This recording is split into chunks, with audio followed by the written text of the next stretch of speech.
Clyde Stephen Lewis, mejor conocido como C.S. Lewis, fue un destacado escritor, novelista de ficción, crítico literario y ávido ensayista filosófico, considerado universalmente uno de los escritores británicos más importantes y destacados del siglo XX. Nació el 29 de noviembre de 1898 en Belfast, Irlanda del Norte, Reino Unido, hijo de Florence Augusta, hija de un sacerdote anglicano, y de Albert James Lewis, abogado. Desde niño fue aficionado a la lectura, sobre todo de historias de fantasía. Más adelante fue profesor de la Universidad de Oxford hasta 1954, cuando fue nombrado profesor de literatura medieval y renacentista en la Universidad de Cambridge, cargo que desempeñó hasta que se jubiló. Lewis es considerado por algunos el apóstol de los escépticos. Lewis es considerado hoy en día uno de los apologistas contemporáneos más importantes. Aunque es más conocido como autor intelectual de la exitosa saga Las Crónicas de Narnia, donde alude a algunos símbolos teológicos, su obra cristiana incluye un gran repertorio de escritos destacados tales como El regreso del peregrino, las sátiras, Cartas del diablo a su sobrino, y las obras filosóficas La abolición del hombre y Mero cristianismo. C.S. Lewis escribió más de 60 libros, muchos de ellos siguen siendo leídos hasta el día de hoy. Mero cristianismo es una serie de charlas radiofónicas que se transmitieron en tiempos de guerra. Charlas en las cuales se proponía explicar y defender la creencia que han sido común a casi todos los cristianos de todos los tiempos. Predicar sermones, dar charlas y expresar sus puntos de vista teológicos a través de la radio en todo el Reino Unido reforzaron la reputación de Lewis y aumentaron la venta de sus libros. Para el año 2008, el periódico Time lo ubicó en el 11º lugar de su lista de los 50 más grandes escritores desde 1945. En el 2013, en el aniversario número 50 después de su muerte, Lewis se unió a algunos de los más grandes escritores británicos reconocidos en el Rincón de los Poetas de Westminster Abbey. Lo que es más fascinante acerca de Lewis, especialmente para nosotros los cristianos, es la historia de su propia conversión. Él nos las ha contado en sus escritos, especialmente en Sorprendido por el Gozo. Temprano en su vida y luego de varios episodios personales traumáticos, como la muerte de su madre, rechazó cualquier creencia cristiana y se convirtió en un ateo confeso.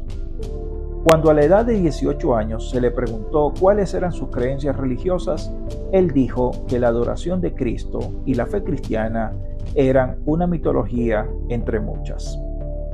Para cuando ya había servido en el ejército británico y empezó sus estudios en la Universidad de Oxford como estudiante, tenía apenas 20 años y era un confeso intelectual materialista. Lewis fue grandemente influido por dos escritores: George MacDonald, el ministro presbiteriano escocés del siglo XIX, y el novelista Chesterton, un apologista cristiano y periodista de Londres. Lewis escribió en Sorprendido por el Gozo que al leer tanto a Chesterton como a MacDonald no sabía a qué estaba dándole cabida en su propia vida. Un joven que deseaba permanecer como un buen ateo no podía ser tan poco cuidadoso con su lectura. Hay trampas por todas partes. Dios es, si lo puedo decir, muy inescrupuloso.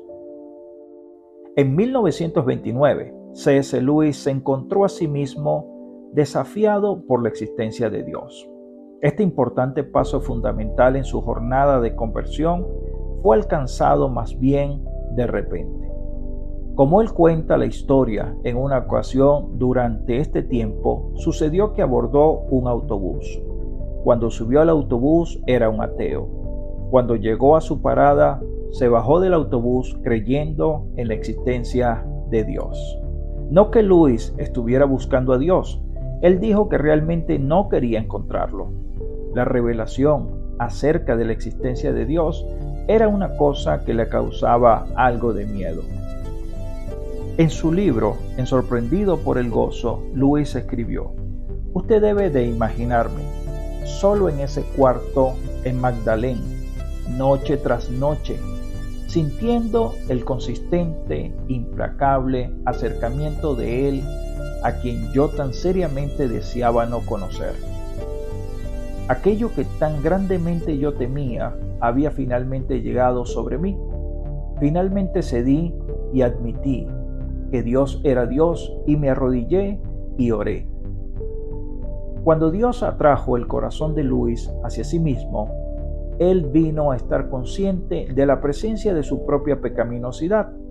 Escribió Luis: por primera vez me examiné a mí mismo con un propósito seriamente práctico, y ahí encontré lo que me dejó perplejo: un zoológico de lujurias, un tumulto de ambiciones, una guardería de temores, un harén de odios mimados.